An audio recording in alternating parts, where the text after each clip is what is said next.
Bismillahirrahmanirrahim. Assalamualaikum warahmatullahi wabarakatuh. Alhamdulillahil wahidil qahharil azizil waffabil mutawwilil layli 'alan nahari. Wassalatu wassalamu ala sayyidina Muhammadin al-mukhtar wa ala alihi wa ashabihi al-akhyar. Subhanaka la 'ilma lana illa ma 'allamtana innaka antal 'alimul hakim. Rabbi shrah li sadri wa yassir li amri wahlul 'uqdatam min lisani yafqahu qawli. Allahumma ij'alna mimman yastami'una al-qawla fayattabi'una ahsana.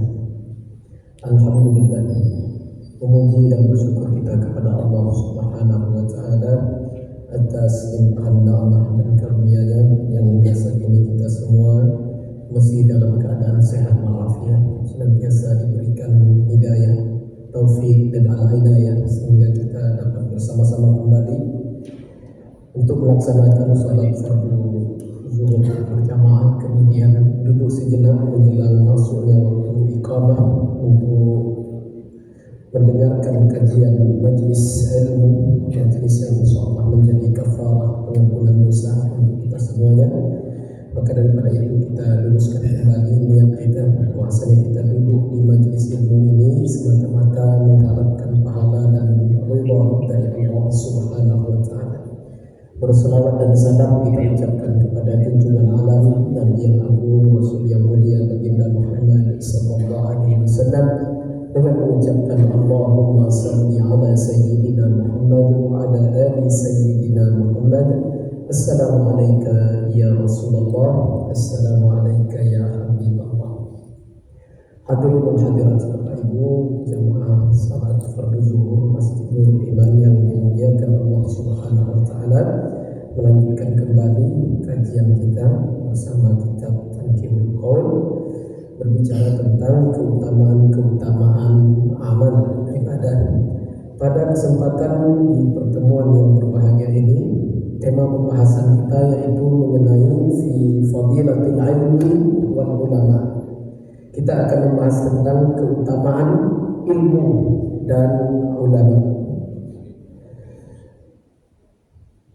Qala Nabi sallallahu alaihi wasallam li Ibnu Mas'ud radhiyallahu anhu, telah berkata Rasulullah sallallahu alaihi wasallam kepada Ibnu Mas'ud radhiyallahu anhu, ya Ibnu Mas'ud, wahai Ibnu Mas'ud, julusuka sa'atan fi majlisil ilmi, duduknya engkau sesaat sekejap di majlis ilmu, la tamussu qalaman, belum lagi engkau menyentuh pena, wala taktubu harfan, belum lagi engkau menulis satu huruf pun, khairul laka min ilki alfi raqabah, maka itu lebih baik bagimu daripada engkau memerdekakan 1000 orang budak sahaya.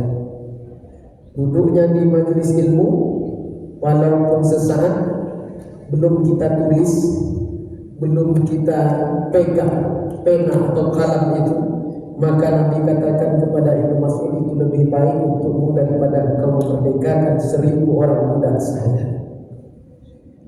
Bapak Ibu hadirin jemaah yang dimuliakan oleh Allah Subhanahu wa taala, maka di dalam riwayat hadis ini dapat kita ambil pemahamannya bahwasanya Rasulullah sallallahu alaihi wasallam mengatakan kepada Ibnu Mas'ud tentang keutamaan menuntut ilmu walaupun sekejap, walaupun sejenak kita duduk di majelis ilmu. Pahala dan keutamaannya luar biasa. Belum lagi kita menyentuh pena, belum lagi kita menulis satu huruf pun, itu sudah baik untuk kita seperti pahala memerdekakan 1000 orang budak sahaya. Juga di dalam hadis ini dikatakan bahwasanya kesunahan di dalam menuntut ilmu untuk kita catat, ya, untuk kita tulis. Nah, ini salah satu adab etika ketika menuntut ilmu, ya. Namun ada sebuah riwayat yang disampaikan oleh Imam Hasan Basri dari Abu Darda radhiyallahu anhu. Abu Darda radhiyallahu anhu berkata, beliau adalah seorang sahabat yang mulia. Apa kata Abu Darda? Kun aliman, jadilah kalian orang yang berilmu. Au muta'alliman, kalau tak sanggup jadi orang yang berilmu, muta'alliman, jadilah orang yang belajar.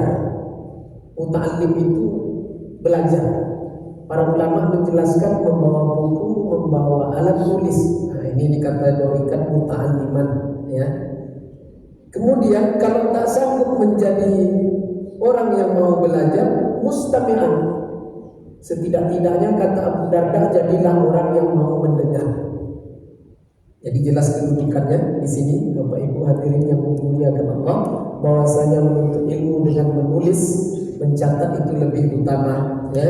Kalau nggak sanggup, kata Abu Darda, jadi orang yang mustami'an, mendengar pun bagus, ya. Sebagaimana yang kita maklumi bersama, ya, kebanyakan di mana-mana majelis ilmu yang kita mustami' semua, ya, mendengar. Ya. Itu juga masih dalam kategori kebaikan, mustami'an. Ya. Kalau tak sanggup juga mendengarkan, au muhibban, jadilah orang yang cinta dengan ilmu. Jangan benci dengan ilmu, jangan benci dengan majelis ilmu, jangan benci dengan para ulama. Itu muhibban. Setidak-tidaknya jadilah muhibban, pecinta ilmu. Wala takmil khamisah, jangan jadi orang yang berikutnya, kata Abu Darda. Siapa orang yang berikutnya yang tidak disebutkan? Yang pertama tadi disebutkan alim. Kalau tak mampu jadi orang yang berilmu, orang yang alim, muta'allim, orang yang belajar. Tak mampu jadi orang yang belajar, mustami', orang yang mendengar. Ya, itu keempat. Ya. Kemudian yang keempat, muhibban, orang yang cinta akan ilmu. Jangan jadi orang yang berikutnya, orang yang kelima, kata Abu Darda. Fatahlika, maka celakalah engkau. Bapak Ibu hadirin yang dimuliakan oleh Allah Subhanahu wa taala, bahwasanya dengan menuntut ilmu Allah Subhanahu wa taala akan mudahkan segala urusan kita. Allah jamin rizki kehidupan kita. Dalam sebuah hadis dikatakan, riwayat Imam At-Tirmizi, man salaka tariqan yaltamisu fihi 'ilman sahalallahu lahu tariqan ila jannah. Sesiapa yang melangkahkan kakinya menelusuri jalan-jalan ilmu, menuntut ilmu, duduk di majelis ilmu, sahalallahu lahu tariqan ila jannah, Allah akan mudahkan jalannya untuk menuju kepada surganya Allah Subhanahu wa taala. Dalam sebuah riwayat hadis lagi dikatakan, man kharaja fi talabil ilmi, sesiapa yang keluar dari rumahnya menuju ke masjid untuk berniat di dalam menuntut ilmu, maka takaffalallahu anhu rizqahu, Allah akan menjamin rizkinya. Bapak Ibu hadirin yang dimuliakan oleh Allah Subhanahu wa taala, begitu mulianya orang-orang yang menuntut ilmu di sisi Allah Subhanahu wa taala, sehingga dikatakan lagi, sesiapa yang keluar menuntut ilmu, keluar dari rumahnya dia berniat di dalam hatinya semata-mata karena Allah menuntut ilmu, terutama ilmu agama, ya, maka seluruh makhluk Allah yang ada di langit dan di bumi, sehingga kata Rasulullah, sebut di dalam lubang sekalipun, meminta ampun kepada Allah atas dosa-dosa orang tersebut. Itu kemudian orang-orang yang menuntut ilmu. Perlu kita ketahui bahwasanya ada 3 bidang ilmu yang wajib kita pelajari.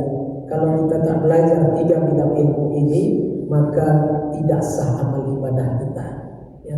Tidak sah akidah kita. Kemudian hati kita tentunya dalam keadaan bernajis, ya, penuh dengan zulumat. Perlu kita ketahui bahwasanya najis itu bukan hanya pada zahir badan, tetapi juga ada najis yang berada di dalam batin badan. Maka 3 bidang ilmu tadi kata ulama, yaitu yang pertama ilmu akidah. Ini wajib setiap orang belajar untuk ilmu akidah. Keyakinan kita terhadap Tuhan pencipta alam semesta. Siapa dia? Allah Subhanahu wa taala yang kita sembah, ya.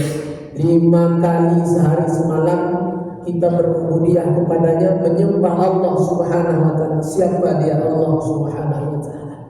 Tidak mengkaji zatnya, tetapi mengkaji sifatnya untuk mengenal zatnya.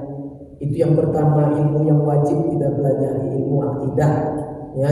Karena tidak sedikit orang yang murtad di waktu sakaratul maut karena iblis merusak akidahnya. Yang kedua, ilmu fikih tentang sah batal, halal, haram, makruh, mubah di dalam keseharian kita. Ini juga wajib kita belajar. Kalau tidak belajar, tiada guna amal ibadah yang kita lakukan. Yang ketiga, ilmu tasawuf atau yang kita kenal dengan ilmu akhlak. Dari kecil kita pernah belajar akidah akhlak. Nah, akhlak itu tasawuf.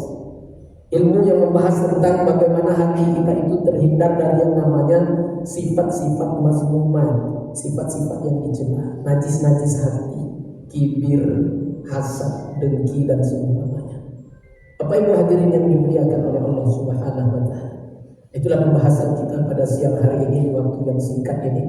Yang mudah-mudahan apa yang kita bahas ini dapat memotivasi kita untuk senantiasa istiqamah di dalam duduk di majelis ilmu. Lebih dan kurang saya mohon maaf. Wa ma taufiqi illa billah. Wassalamualaikum warahmatullahi wabarakatuh.